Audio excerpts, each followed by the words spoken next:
Okay, I think we can get started. Good morning, everyone, and thanks for joining today's strategic planning meeting. Today, we wanted to discuss an opportunity we think could bring in significant profits and shape the future of this company and our world. We all know the market's moving, and parents are no longer satisfied with vitamin pills and piano lessons. They want results and they want guarantees. Now, guarantees is what we're exploring today with a big leap forward in our product line, Project GenEQ, our luxury embryo enhancement platform. I'll pass on to our head geneticist, Dr. Crisp, to discuss what's possible and, importantly, what's patentable. Thank you, Sterling. Let me just first share my screen.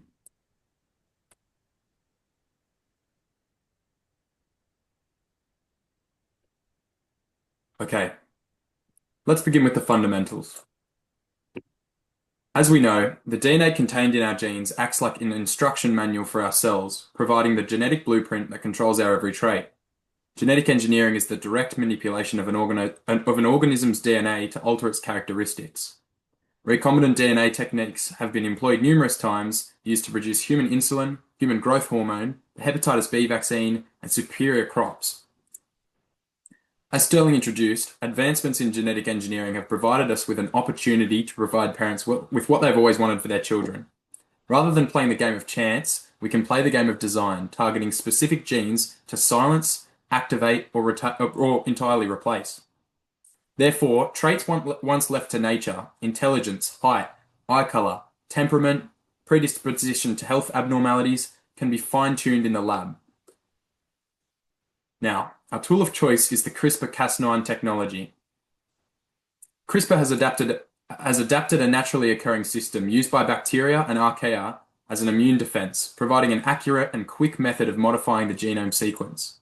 CRISPR in bacteria uses two main components: short snippets of DNA sequences called clusterly regularly interspaced short palindromic repeats, or CRISPRs for short, and Cas, CRISPR-associated proteins, which chop up DNA and insert them between the CRISPR regions.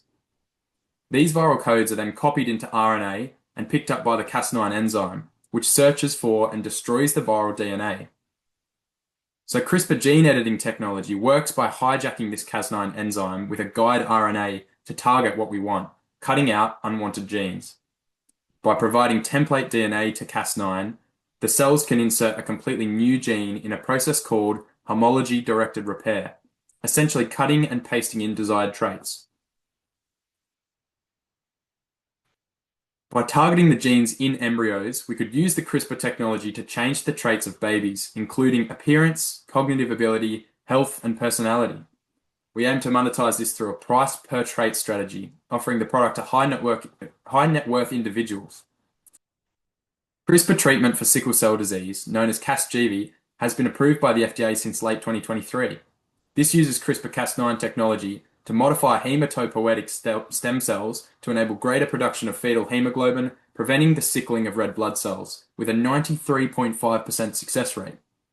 We believe in the next 6 months, GenEdit can begin our rollout of GenEQ and create a brighter future for many. Thank you.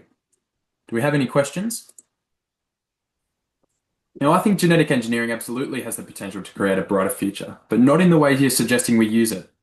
Let's talk about Gattaca, a film which I've not mistaken for a documentary, but one that may well become one if we aren't careful. In the film, society is divided between the genetically engineered elite, valids, and the naturally born invalids.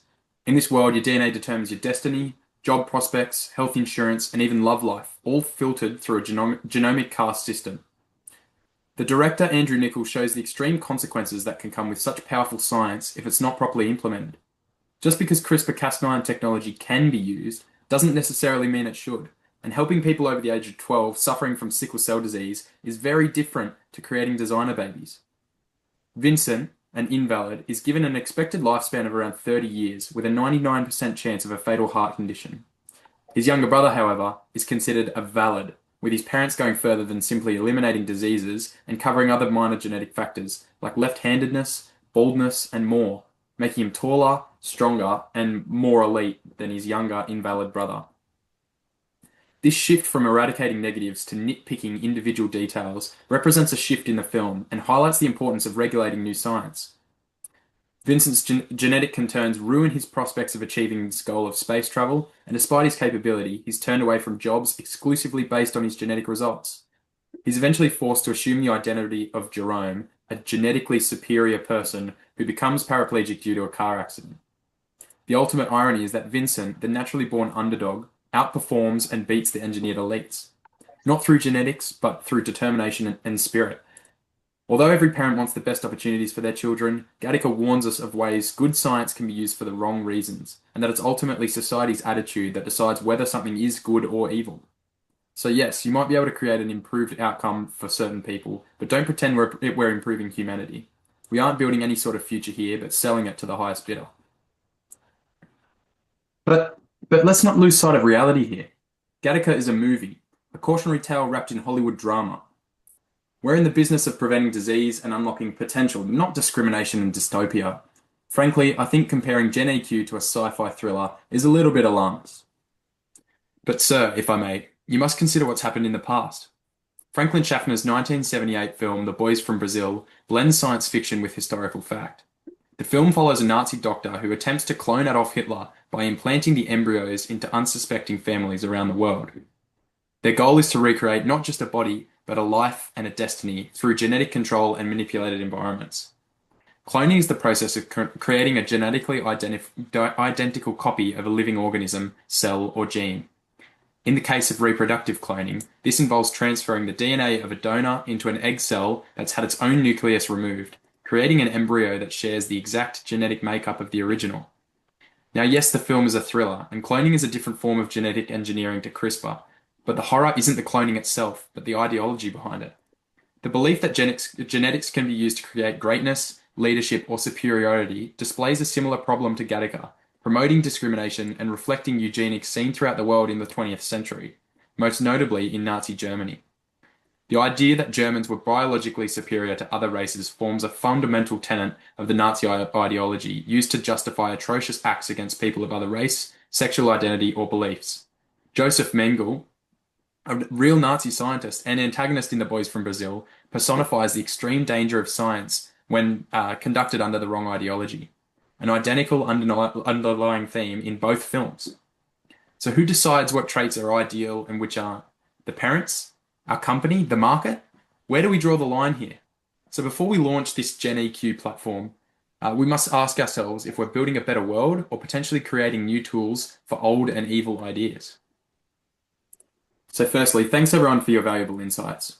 As always, here at Genedit Inc., we welcome a healthy debate because it shows innovation is alive and well.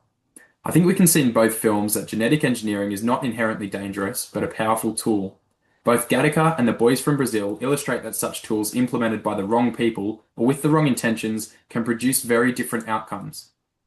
In Gattaca, we're shown a world where genetic selection begins with disease prevention, arguably noble, before quickly escalating to cosmetic traits, intelligence, and behavioral profiling. This results in a genomic caste system where a person's value is solely reliant on their genetic makeup. Meanwhile, The Boys from Brazil takes a darker and more literal path, portraying cloning as a vessel for pushing evil agendas and twisted ideologies. It goes beyond science fiction to remind us of real historical atrocities committed under the banner of biological superiority. We must acknowledge a few realities. The project may be ahead of its time. Technology feasible, yes, but social and politically combustible. Our brand's promise is advancing humanity, and we can't afford to be a symbol of division or elitism. Therefore, I think placing Project Gen EQ on a strategic hold and pivoting towards therapeutic applications of gene editing like Casgevy is the smart decision. Just because we can do something doesn't mean we should, at least not yet. Let Genedit be remembered as a company that not only pioneered science, but a company that knew when not to take the leap. Any further objections, or should we defer this until further notice? Thanks Dr. Sterling and Dr. Crisp for your effort, and thank you everybody.